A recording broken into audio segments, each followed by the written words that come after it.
Hey everybody, I'm Anna McEwen.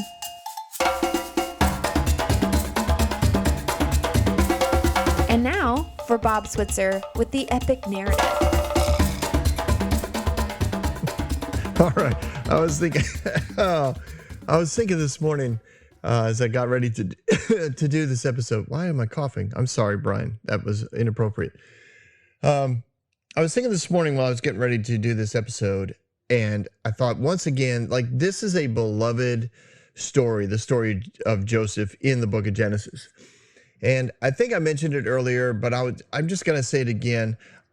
I understand that the Prince of Egypt video / DVD / movie, animated movie, is precious to so many people. They love the songs, they love the visual, and for them, and maybe even for you, there is something that you know within that story or within that visual that you're just not gonna let go of. I'm okay with that. I really am. But today we're dealing with the potential rape of Joseph. And in all of that, there's a lot of detail that I understand is not generally covered in a message, is not generally covered in the cartoon. Like, it's okay. And if you listen to this and you say to yourself, I can't go there. Like, I need Joseph to do this, or I need Potiphar's wife to be like this, or I need Potiphar to be like this. That's fine. Please don't think you have to stop listening because we're going to disagree. As I've said before, these stories for me are opportunities for discussion, opportunities for dialogue. They put us all in a place that allow us to have differing opinions without disagreeing about who God is. Does that make sense? I hope that makes sense. Anyways, here we go. We're in Genesis chapter 39.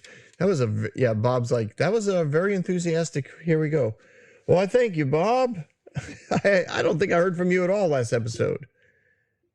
Oh, I did really good? Okay, well, you're right. That wasn't a very enthusiastic. Okay, everyone, here we go. We're in Genesis 39, verse 1. Now Joseph had been taken down to Egypt. Potiphar, an Egyptian, who was one of Pharaoh's officials, the captain of the guard, bought him from the Ishmaelites who had taken him there. So you remember, he at least got sold from the Midianites to the Ishmaelites.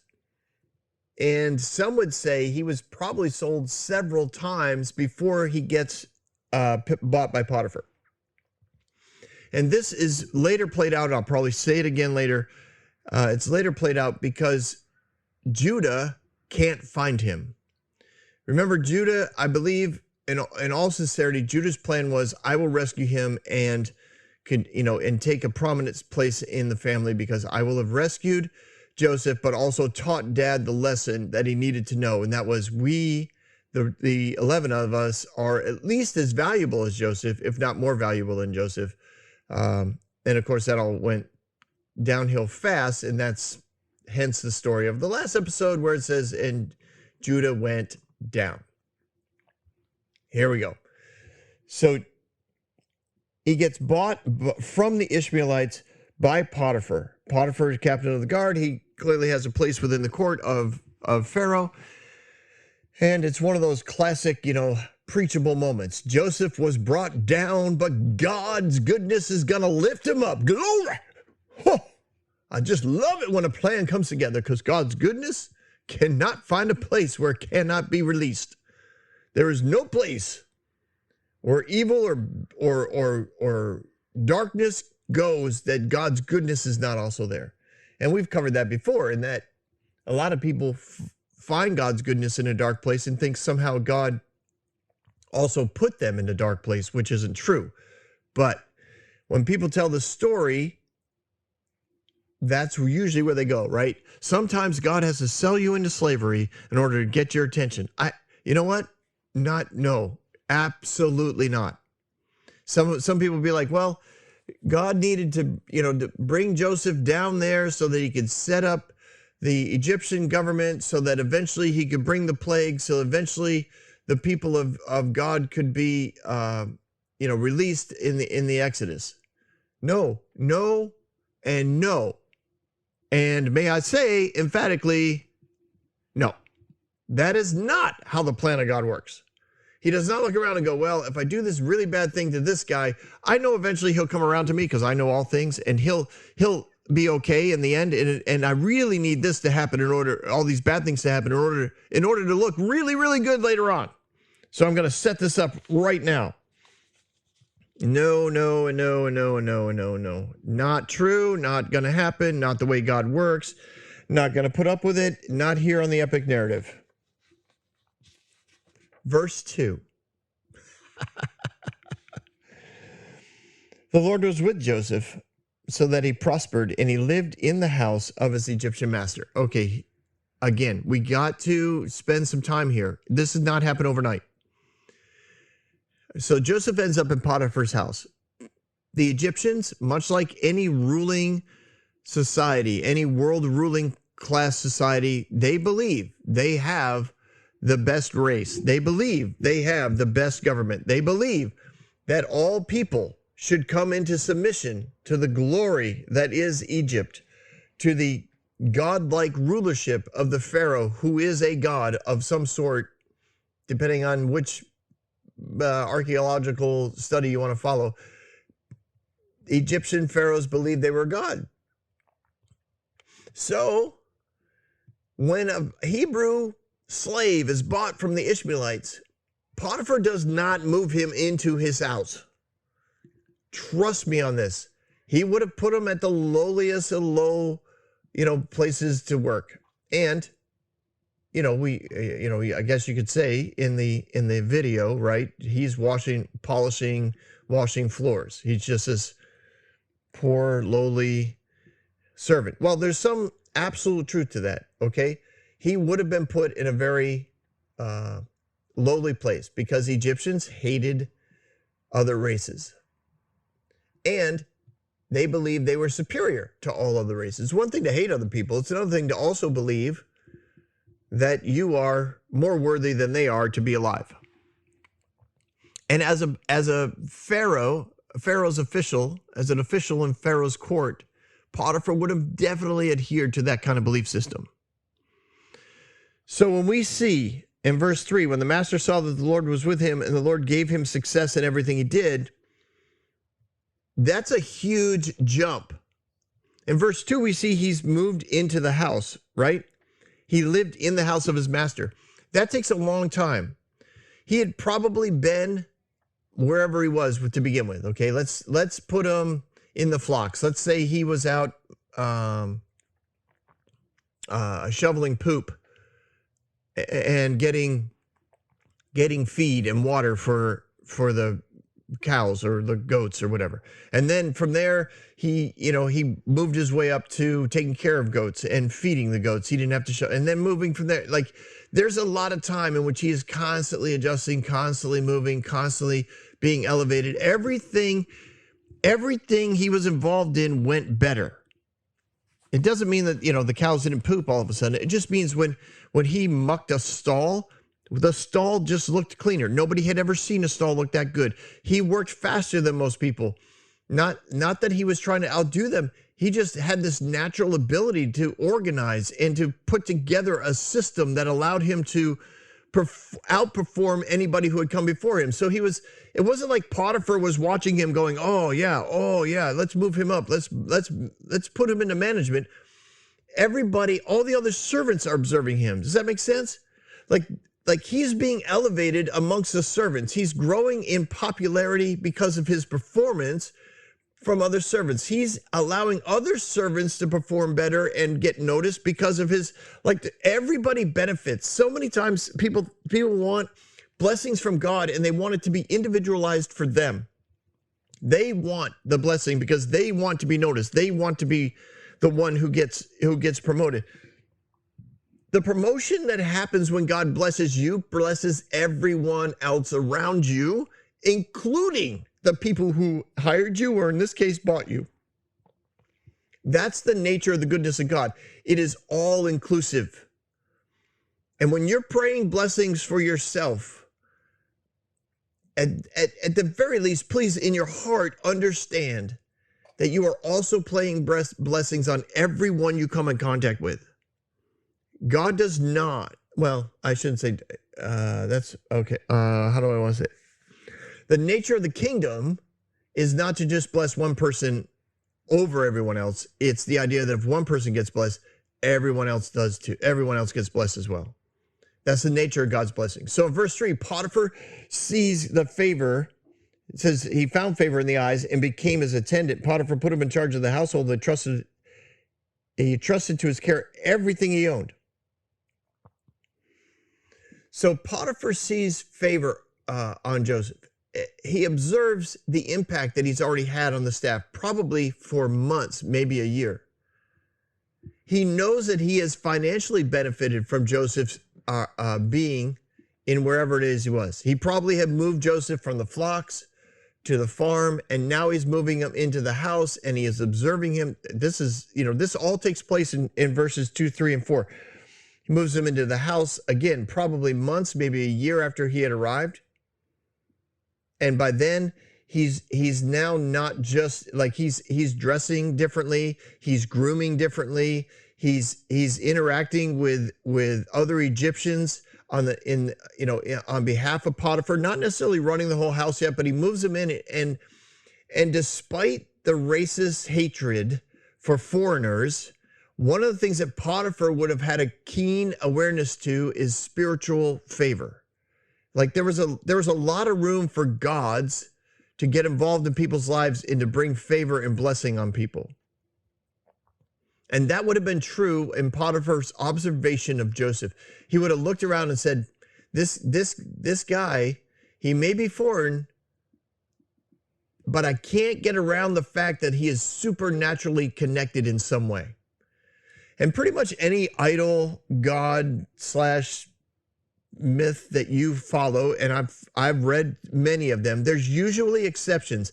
There's usually a chosen one that comes out of nowhere.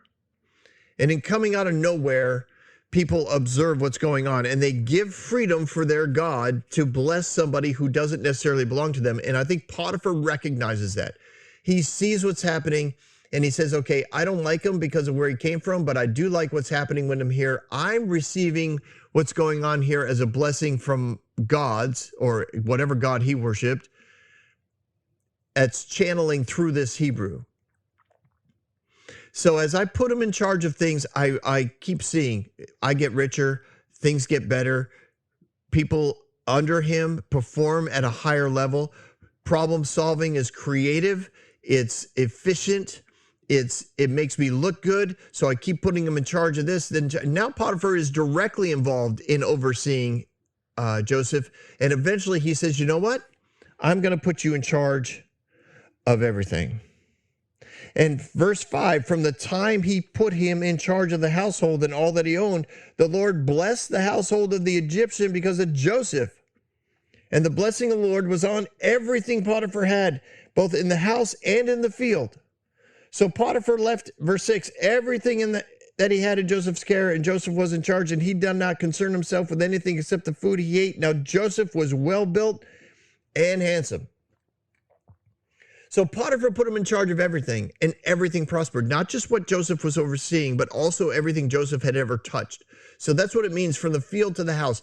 Joseph started out on the fields, probably with flocks, and then with the agriculture, and then with marketing, a marketplace, transportation, transfer of wealth. And then he moved him into the household, and everything he touched in the household, again, continued to benefit, continued to be uplifted. And then what? Everything gets blessed. Everything gets blessed when God blesses everything. Even the Egyptian who hated him. Even that. And so many Christians get tripped up on this, right? We want a blessing because we want to elevate our church. We want to elevate our family so that all the bad people, all the sinners, all the unsaved ones will look at us and be like, oh, I want to follow that God, because if I follow that God, those good things will happen to me. And yet we see here the way God's kingdom works. Everybody gets blessed. It's not a us and them thing. It's not. It's an everything thing. It's an everybody thing. It's awesome. And Potiphar recognizes this. So he puts him in charge of everything, and everything prospered. And he said he saw in Joseph, or he saw Joseph as a divine gift. So when it says that he left everything in Joseph's care, verse 6, with Joseph in charge, he did not concern himself with anything except the food he ate. Now, some people believe, right, the food he ate or the bread that he ate is literally the food that he ate. Like Potiphar only planned the menu each day. You know, he came down, walked through the house. Joseph was already in place. Joseph was dressing like an Egyptian. He was makeup like an Egyptian. He looked handsome. He was studly. He was older, wiser, experienced. He was the man. And probably Potiphar, observed him or interacted with him first thing in the morning and said something like, okay, I want you to, I'd like to have, several goats over for dinner tonight. We're having so-and-so over, whatever. I'm losing the name, not an administrator, an ambassador from this place or from the marketplace or a businessman or whatever. And that could very well be true, but you could also take it like this. The same words can be translated with the idea that in some tradition, take that phrase, only the food he ate, to mean that his only concern was for his wife who planned the menus. That was one place he did not put Joseph in charge because he didn't trust his wife. So he kept her in check by making sure she stayed busy in the household. And that was the only place that Joseph wasn't in charge, was over the meals, because that was something his wife was in charge of. Joseph oversaw everything else. Now his wife was a daughter of the high priest. So again, not necessarily a love story, just one of convenience. You got a captain of the guard married to the high priest's daughter, keep everything close in the courthouse. I mean, the courtyard, the king's court, the Pharaoh's court, keep everybody happy. So this is why I liked the second tradition, the second idea, the traditional view of what it means that his only concern was for the food he ate, is because of the way he reacts to the lie that his wife says later. I don't think he trusted his wife. I think that's why he kept an eye on his wife. I think that's why he wanted her in the household, observing the servants cooking the meals. He put her in charge of something because he didn't trust her to be outside of the house doing her own thing. That's what I think. So the dude looked great, right?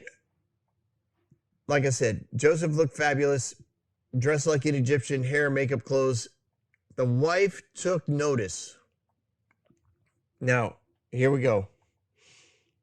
After a while, verse 7, his master's wife took notice of Joseph and said, come to bed with me.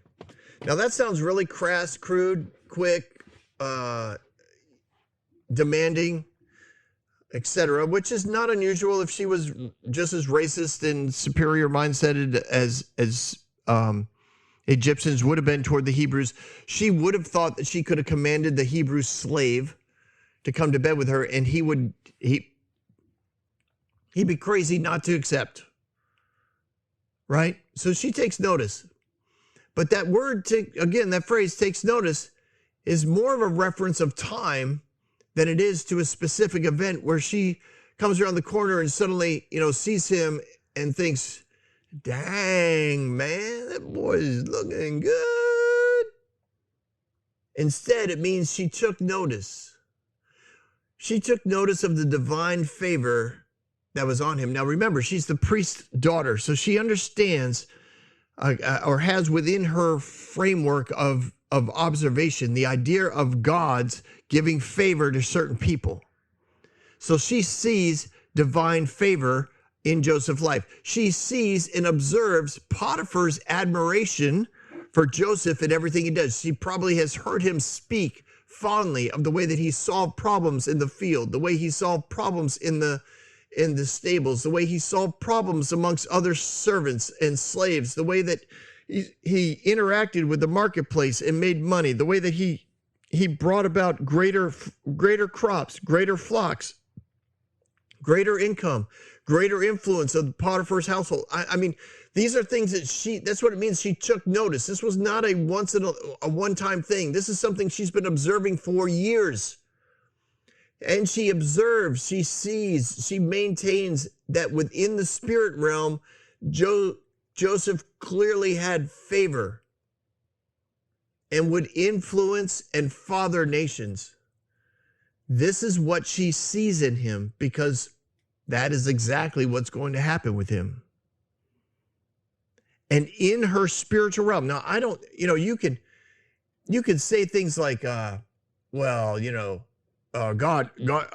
she's not a Christian, so how could she know this? Listen, the enemy understands people, understands the favor of God and the blessing of God and the results of those blessings better than anyone. The enemy understands what can happen when somebody is elevated and the favor of God is on them. He knows that if Joseph is going to get derailed, he needs to be derailed by somebody who is currently in his path, because if the path continues, he knows God's going to win this one. So yes, I think the enemy revealed to Potiphar's wife, this guy is legit. This guy has favor. This guy is going to be seen and observed and influential to the nations of the world. And as she sees that, she believes, I want a part of that. And if I can get him to sleep with me, I could be the mother of great nations. I could influence the nations as his lover, as his wife. Now, she's already married. Trust me, in her little head, this is not going to matter, because this kid's a Hebrew and she's the priest's daughter. And if Joseph sleeps with her, she could easily get Potiphar thrown in jail for the favor that he's put upon a Hebrew. I'm telling you, she's got this planned out. She's got this planned out, which I believe is why that manipulative mindset, that cunning, that deception, that manipulation that Potiphar's wife carried is why Potiphar didn't trust her. And we see that more clearly here in a few verses. So his refusal, right? She's like, come to bed with me. He refused.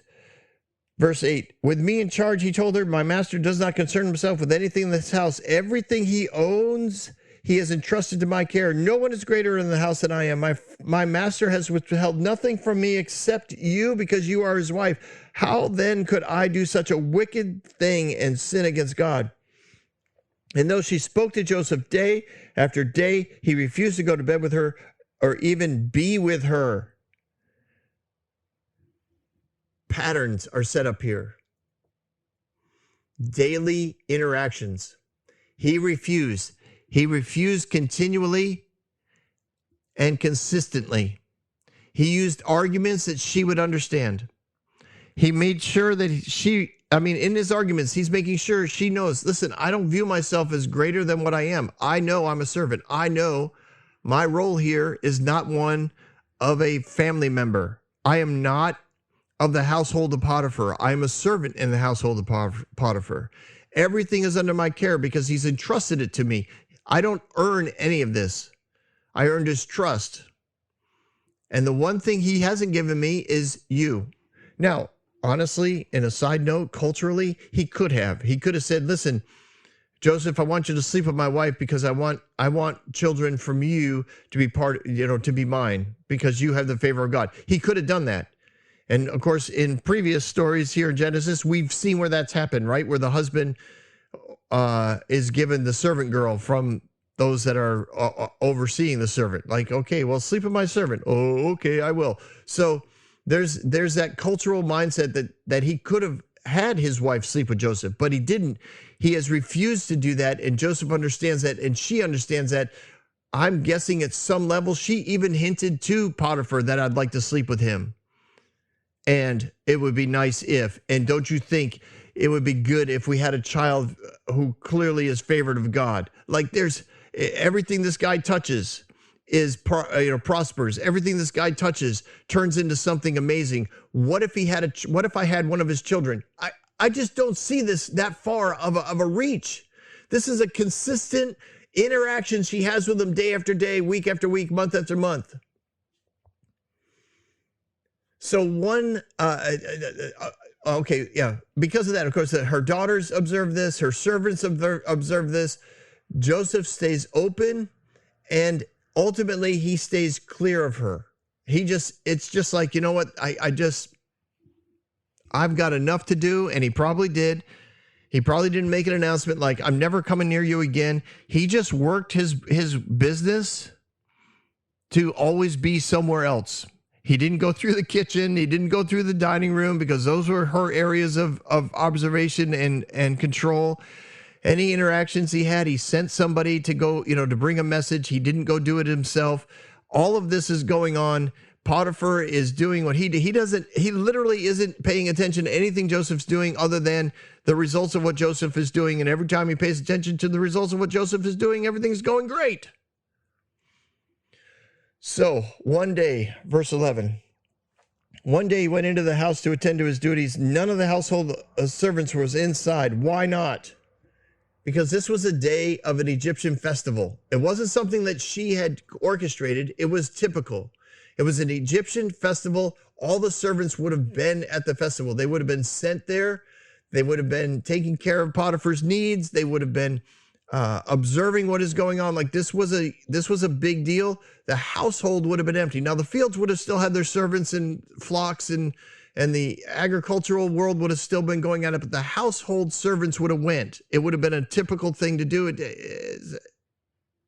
I was just thinking, what was the name of that? The Downton Abbey would have, same sort of thing happened, right? The big festival happens once a year and all the servants, even the servants get to go. That's the type of thing that is going here on this day in Egypt. So he goes into the household thinking everybody's gone. Tradition says she faked being sick. So just maybe, 2 or 3 servants in the house. Joseph goes in to do his work. She caught him, verse 12. She laid hold of him. She arrested him. She captured him. Any way you slice it, it comes up as a trap. It's a trap, right? Famous line from Star Wars. Such a great movie. Anyways, it's a trap. Joseph didn't see it coming. That's basically what they want you to know. He really thought he was in the clear. She clearly thought he would comply. Maybe because they've been apart for so long that Joseph had distanced himself. She had convinced herself that he really was in love with her, and all she had to do was give him an opportunity to be with her alone and make it very clear to him that she is ready and willing, and he would comply. She wanted to be a part of his future. She wanted the divine favor for her and for her children. She's not doing this because she's some sort of nympho addict. She's doing it because she observes what God's doing in his life, and she wants a part of it. Oh my goodness. Think about this in everyday life, people. In our wonderful Western culture, some servant of the Lord is getting incredible favor of the Lord. And what happens? People try to be a part of it. How many have fallen because of this kind of sexual sin? And maybe not even the big ones, right? How many worship leaders? How many youth pastors? Assistant pastors? Sunday school superintendent? Like it goes on and on. College presidents. It goes on and on. Because people see the favor of God on somebody and they step in and say, I want me some of that. My life would be so much better if we were together. And they think that by destroying someone's character, they'll still have all the benefits of someone's character. It's ridiculous. I'm sorry. Bob's like, you did not just pull that out. I did. I know. How old is that song? It's got to be 20 years old. I just always liked, I don't even know any of the other rest of the song. Literally, no idea. Ridiculous. That's all I know. That's all I know. All right. On with the story. Oh, what verse are we on? Pay attention, Bob. All right. She caught him by the cloak, verse 12. She said, "Come to bed with me." She wasn't subtle, but he left his cloak in her hand and ran out of the house.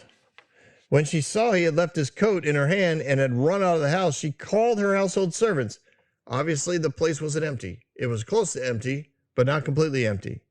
"Look," she said to him, "this Hebrew has been brought to us to make sport of us. He came in here to sleep with me, but I screamed. And when he heard me scream for help, he left his cloak behind and ran out of the house." She kept his cloak beside her until his master came home. Now, again, let's walk this through. She has been after this dude for months. He has spent weeks avoiding her.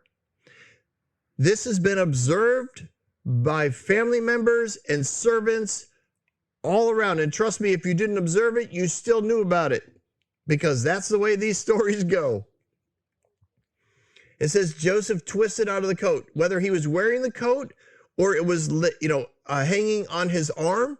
Either way, she grabbed it, she pulled him, he pulled out of it, and he ran. He was like, "Nope, I'm out. Peace. I'm out of here." Like all those memes of SpongeBob, right? I'm out. In her disbelief, in her rejection, in her disappointment, she decides, "I'm going to destroy Joseph. If I can't seduce him, then I will destroy him." And that is something that a lot of people feel, right? A lot of people get that way about, my goodness, about all kinds of things. Their families, their employers, their churches, their schools. It's like, hey, if you're not going to give me what I want, then I will destroy you. And they do. They come up with a story and they do their thing. But how many times over time, truth comes out and people are like, "Oh, wow. Wow. That was so wrong." So she goes with a story, and her story works, kind of. She tells it all to the servants, and you can tell this, well, you can't tell, but I imagine the servants are listening. She's like, "Oh my gosh, this Hebrew servant that was brought in here, he tried to rape me. I screamed and he ran." And they're all like, "And really? You mean the guy who you've been trying to seduce for months? Who we've all seen you throw yourself at him, bend over him in front of him, have a little wardrobe malfunction now and then." Like they're all like, "Yes, master. Okay, master." But they're all thinking, "No way, no way." So she holds onto the cloak, right? She probably lays down on the pillows in distress. She hangs onto his jacket. She's just weeping, waiting for her husband to come home. He comes home and then, this is nuts, right? She goes after her husband. Verse 17, she told him this story. "The Hebrew slave you brought to us came to me to make sport of me. But as soon as I screamed for help, he left his cloak beside me and ran out of the house." When the master heard the story, his wife told him, saying, "This is how your slave treated me." He burned with anger. He did not burn with anger at Joseph. He burned at anger at his wife. That's the context of this verse. She literally belittles him for elevating a Hebrew. She implies that Joseph tried this many times, and she calls Joseph Potiphar's slave. In other words, he is equal to a Hebrew. Potiphar is. She's implying you're no better. You're no better than the foreigner that you put in charge of everything because you did this.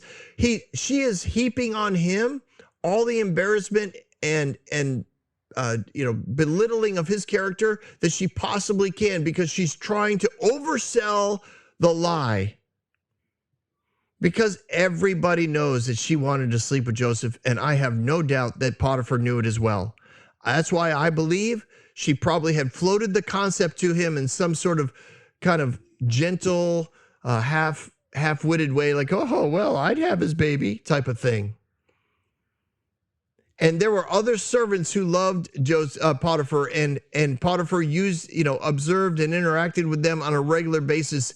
And they probably had, he probably asked, what's my wife doing? She doing okay? Well, yeah, she's doing great, boss. Well, she definitely likes that new guy. I mean, he is a stud. Don't get me wrong. But yeah, but other than that, he doesn't seem to, give in. She seems to want it pretty bad. Potiphar's angry because if he believed his wife, he would have killed Joseph. That's why we know he doesn't trust his wife. He's angry at his wife for belittling him publicly and for making an accusation against somebody that he actually trusts and destroying their ability to make a living as great as they have been. He knows what she's trying to do, and he's pissed. Bob's like, really? Yes, really. That's a good word. It's my podcast. I wouldn't say it if I was preaching. I'd know better than to say it from a pulpit. Well, at least most pulpits. I don't know. We'll give Bob. I need to finish up here. All right. Bob and I can talk about this later. So this is what he does. Sorry, let me read the rest of the verses. Joseph's master took him and put him in prison, the place where the king's prisoners were confined. But while Joseph was there in prison, the Lord was with him, and he showed kindness to him and granted him favor in the eyes of the prison warden. So the warden put Joseph in charge of all those held in prison, and he was made responsible for all that was done there. The warden paid no attention to anything under Joseph's care because the Lord was with Joseph and gave him success in whatever he did. So Potiphar's angry at his wife, and instead of killing Joseph, he escorts Joseph to prison. What were prisons like? Well, prisons were places of observation, especially prisons of the Pharaoh's prisoners, I guess. They were put in a place. They were all given jobs to do. Some of them were even allowed out every day to do jobs or to pay their debt to the Pharaoh, and then they would go back to prison to sleep at night. They weren't allowed to see their families. They weren't allowed to be with their wives or to have the official position that they might have had before. But they would be sent there, given jobs, observed. Sometimes if they were in real trouble, they might be in solitary confinement. If they owed a large debt, they might be not allowed to do anything to earn back that debt. In essence, getting themselves a life imprisonment from the Pharaoh until they felt like they could start earning it back. Like sometimes when they go to battle, he would empty out those prisoners that were in prison because of something they had done to him, and he'd put them in battle and say, basically, you can now get out of prison if you survive the battle. We'll take it as God's favor on your life. So he escorts him to prison, thereby satisfying his obligation, quote, to the state. But he shows incredible favor to Joseph and incredible disbelief in his wife's story. If he believed his wife's story, he would have killed Joseph. Everybody would have said, wow, she must have been telling the truth. The fact that he didn't tells everybody like, wow, he doesn't believe her. So he probably interviewed other servants and the daughters before taking Joseph away. Everybody concurred, this is not a consistent story with what we know to be true. So by escorting Joseph, he sends a message to everybody who observes him walking down the street that this is the guy I believe, this is the guy I trust. I have to do this because my wife is my wife and she's an Egyptian and she's brought a charge against a Hebrew, a servant, and I have to go with it, but I don't believe her. And he escorts him to the warden, and the warden sees, okay, this is not a prisoner that I'm going to beat up. that I'm going to throw in solitary confinement. This is somebody I'm going to trust because clearly he's trusted by the captain of the king's guard. You don't think the prison warden,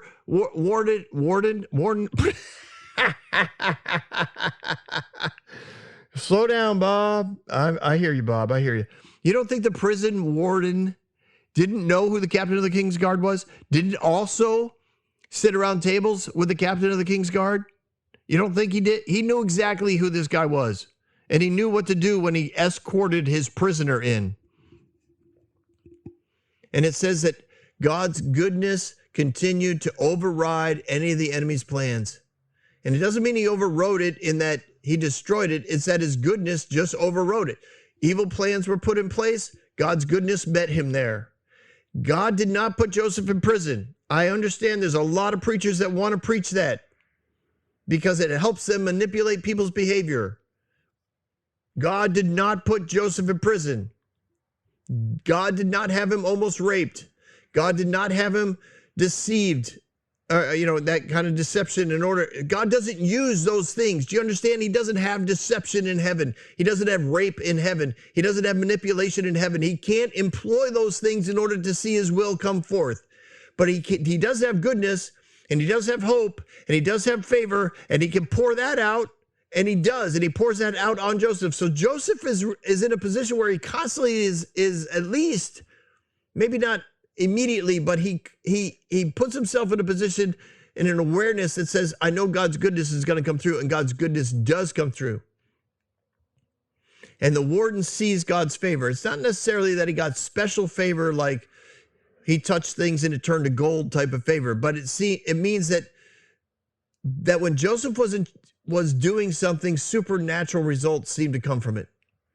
There was a supernatural joy that occurred in the prison when Joseph was in charge of things. There was a supernatural energy. More got done when Joseph was in charge. The prisoners were happier. The place was cleaner. People didn't fight as much. And these are the natural results that occur, quote, natural results that occur when somebody is connected to the favor and goodness of God. Once again, the favor and goodness of God on Joseph, everybody in the prison gets benefits.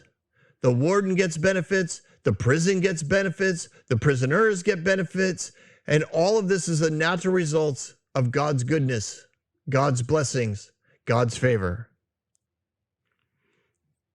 That's an awesome place to stop. We're just going to stop there. Yeah, I know it's the end of the chapter 2. How convenient. How convenient. Thanks a lot for hanging out today at the Epic Narrative. I cannot wait. This is such a great story, right? Everybody loves this story, I think. I hope you learned a few new things. And if you didn't, or if you heard something you didn't like, I hope you have an opportunity to kind of dig in a little deeper. And let's talk about it again in the future. Have a great day, everyone. Don't go anywhere. We've got Bob Thoughts.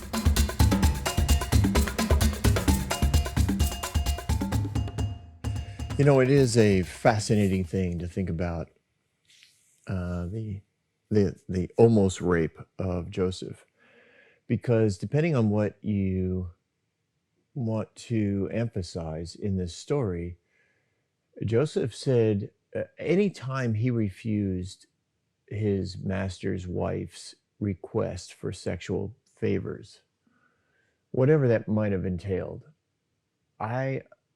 he took the risk of jail every time and death if she wanted it to be, because he was a minority. He was ethnically looked down upon. He was racially discriminated against. He was culturally considered a piece of property. He had no grounds to stand on, even though he was technically, I understand he was, had a place of importance in the house of Potiphar, that because of the way things are worded, it's pretty clear that Potiphar and subsequently his wife recognized that there was a spiritual element, a spiritual element to the goodness that happens every time Joseph's in charge of something.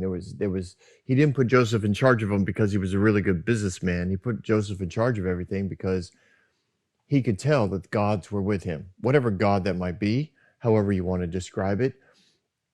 It was mysterious and it was spiritual, and it was like, you're in charge. But even in that realm, even in that mindset, for Joseph to tell Potiphar's wife, no, I don't want, no, I'm not sleeping with you. No, I'm not doing whatever it is that she wants done.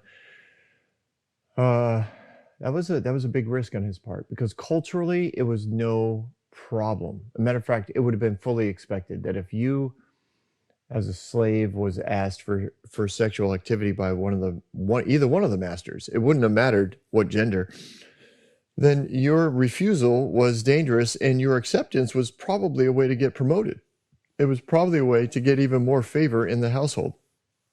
And there were slaves that worked that angle, both male and female, and they would be at their master's becking and call.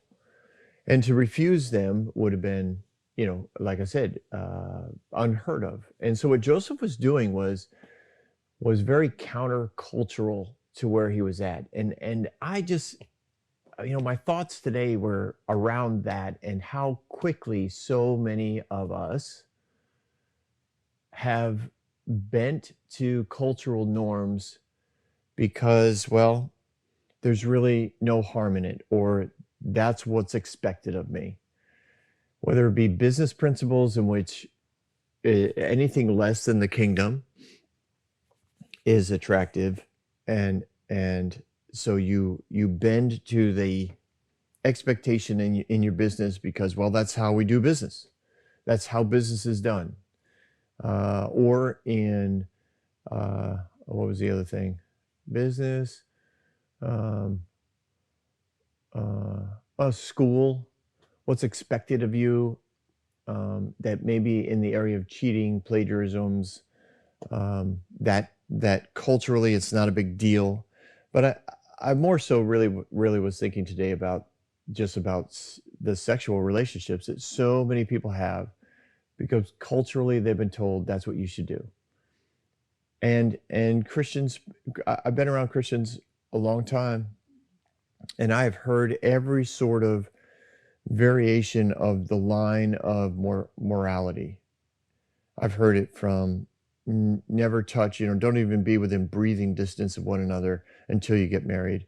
And there's danger in that if that becomes a religious prospect where you, and there's evidence that, anything can be crazy if you go crazy. I get that, but I've been around that extreme too. We do everything, but intercourse. And then we just don't, we just won't do that. And so everything else is on the table. And it's like, well, then what's like, where's the line, Bob? I don't know. I know that culture shouldn't be the line. And I think Joseph teaches us that in this one. He teaches us that, listen, there's a line that you don't cross. And I don't know where Joseph picked that up, other than teachings from his father on what heaven was like.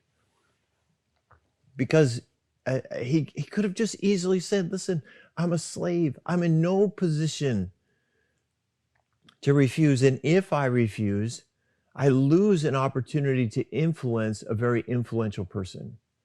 I mean, how many other Christians, regardless of where they're at, will compromise their morality in whatever form in order to maintain a position of influence, in order to maintain a relational connection with someone, so that possibly sometime in the future, they will have the opportunity to influence what goes on in that realm? Joseph could have done that. And I'm not saying his story would have ended. I'm not. I'm really not. I'm not saying that, if Joseph had slept with Potiphar's wife, then story of Joseph gets, removed from the history books.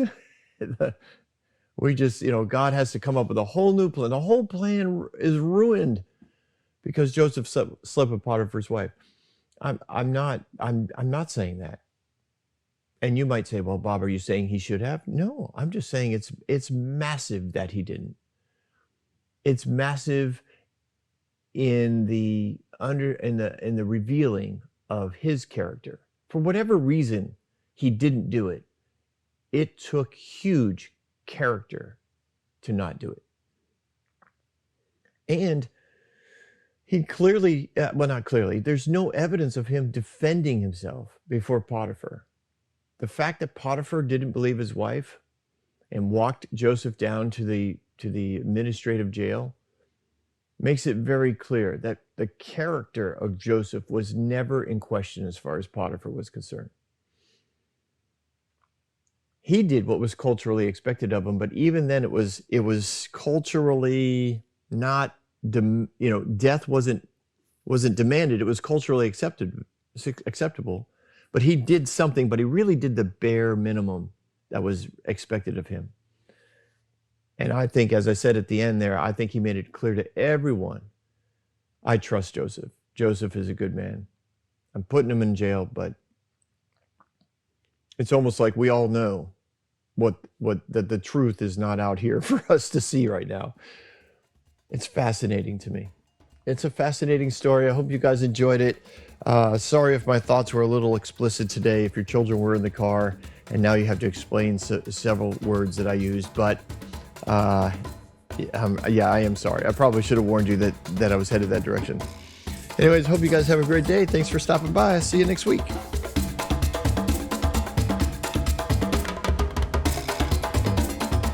Hey everyone, thanks for listening. If you like what you heard, you can subscribe to this podcast on any platform you use.